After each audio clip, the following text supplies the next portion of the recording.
Hi guys! Magandang araw! Meron nga kaming nag-trending na video nitong nakaraan at madami nga ang mga nagtatanong kung paano kami nakakuha ng bahay at kung saan daw Kaya ito. For today's video ay share namin kung paano nga namin nakuha itong aming bahay. Sa totoo lamang ay medyo mahirap din siyang i-explain lahat. Pero susubukan ko na sagutin yung mga ilan sa inyong mga tanong. Saang subdivision nga ba kami nakakuha ng bahay? Dito nga ito sa First Park Homes, San Pablo, Laguna. Pero ang pagkakaalam ko, meron din naman sila sa ibang lugar, katulad na lamang ng Tansa, Cavite, Tayabas, at ilang lugar dito sa Laguna. So ito na nga, paano nga kami nakakuha ng bahay at ano nga ba yung mga requirements? Sa tunay ay iba-iba talaga ang process ng pagkuha sa isang subdivision. Kaya ang tanging ma-share ko lamang ay yung naging experience naming mag-asawa. Sa aking pagkakatanda nga ay nag-aaral pa lamang kami ni Daddy, tapos nakita namin yung First Park Home sa Facebook. Ay nasabi na nga namin na talagang gusto namin dito. Kaya after namin gumraduate at nakapagtrabaho, ay nasubok na rin kami na mag-message sa ilang page nila. Doon nga kami nagkaroon ng idea sa mga computation ng kanilang unit. Fast forward nga ay nung dumating na yung panahon na tingin namin ay kaya na, nag-decide na kami ni Daddy na mag-inquire mismo sa office nila. Pero nagkataon nga na may kakilala pala ang ate ko na agent dito mismo sa First Park Home San Pablo. Kaya sa kanya na lamang kami lumapit. Tanda ko pa nga noon ay dapat makitripping lamang talaga kami. Pero yung araw na yun nga din ay nauwi na sa pagpapareserve ng unit. During tripping kasi ay papakita nila yung mga model house at nagustuhan nga namin ito. Sadyang nakakabigla din yung mga pangyayari ng mga panahon na iyon at habang papauwi nga kami sa aming apartment ay napapaisip din kami kung talagang kaya ba namin. Pero talagang kailangan ay malakas ang loob namin. At ang mga oras na yun kasi ay dalawa pa kami nagkatrabaho ni Daddy. Kaya sabi namin pagtutulungan na lang namin ang pagbabayad sa aming equity. Bago kasi ang reservation ay may ibibigay na silang computation para naman sa down payment or equity. Ito yung kailangang bayaran bago ma-turn over yung mismong unit sa amin. Ang pagkakaalam ko kadalasan ay 2 years itong binabayaran. Pero kami nung panahon na iyon ay 10 months lang ang aming ginawa. Dahil nga sa kagustuhan namin na makalipat agad. After reservation nga din ay magbibigay sila ng list of requirements na kailangang ipasa. Pinakauna nga sa requirements ay dapat regular employee ka. Pwede rin naman yung mga nagkatrabaho abroad o kaya naman ay may business. At dahil parehas nga kami ni Daddy na employed dito at regular employee noon, ipasa naman namin agad yung mga hinihingi nila na requirements. After 10 months nga ng aming pagbabayad sa equity ay nagpasa ulit kami ng updated na requirements namin parehas. Pero that time nag-resign na nga ako sa work dahil nabuntis ako. Pero hindi naman naging problema iyon kasi si Daddy ang pinaka-principal buyer sa aming dalawa. At pasok pa rin naman yung range ng sahod niya sa hinihinging requirements ni Pers. Medyo tumagal nga lamang ang pagpaprocess ng aming mga papel kasi 3 beses din na na-decline yung application namin sa mga bangko. Si First Park Homes kasi ang unang process nila ay kay bangko muna nila ipapasok yung application. Nung una kasi ay may mga requirements si bangko na hinihingi na hindi mai-provide agad ng company nila Daddy. Kaya nung ilang beses na kaming na-decline at sumubok sa bangko, kaysa maghintay kami kung kailan pwede ulit mag-apply, ay mas pinili na nga namin na ipasok na lamang ang aming application sa Pag-ibig Fund. At thank you Lord, ilang buwan lang na-approve naman kami. After nga namin na ma-approve sa Pag-ibig, parang 1 to 2 months lang ay na-turn over na agad sa amin ang aming unit. Tapos parang naghintay lang kami ng almost 1 month para sa application ng kuryente at tubig. Tapos nalipatan na agad namin ito. May mga ilan din na nagtatanong at yung iba nga ay nagme-message sa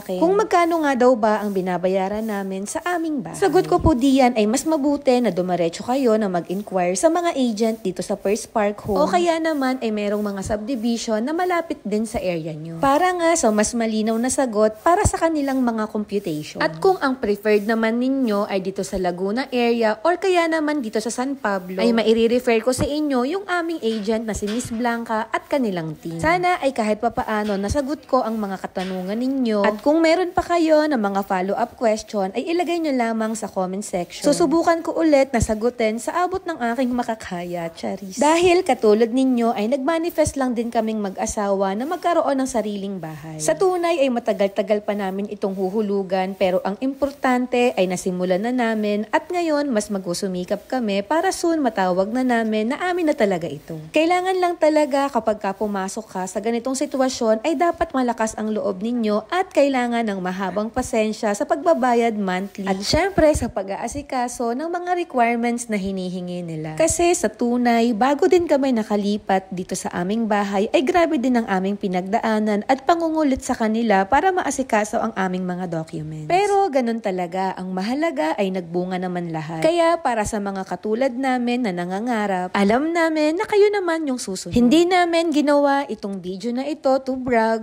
pero to inspired na kung kaya namin ay kaya nyo rin. Napakasarap lang din kasi sa pakiramdam bilang isang nagsisimulang pamilya na may natatawag na kaming aming bahay. Dito na rin magkakaroon ng isip ang aming anak. Back to the video nga ay ito naman ang mga ganap namin ngayong araw ng linggo. Pagkagising namin ay bumaba na kami para makapagluto na ako ng aming almusal. Habang nagluluto naman ako ay hinahayaan lang namin na maglaro at magkalat si Yael dito sa loob ng bahay. Katapos namin kumain ay nagwalis-walis lang ako tapos pinaglaro na namin si Yael sa labas. Ilang araw din kasi na maulan at hindi nga kami lumalabas kaya ang daming nagkalat na dahon sa paligid. Sasanay na nga din kami dito sa aming lugar. Ilang buwan na din kasi ang nakakalipas nung lumipat kami dito. At kahit nga si baby ay gustong-gusto na rin na naglalaro siya sa labas. May mga bata din kasi sa aming kapitbahay kaya meron siyang nakakalaro. Mahirap nga lamang kasi kapag pinapasok na namin siya sa loob ay grabe na yung kanyang iniiyak. Nung natapos nga ako sa aking ginagawa sa labas ay pumasok na din kami. Nung mga oras kasi na iyan ay liliguan ko naman si Yael. At ayun lang po ngayong araw. Salamat ho!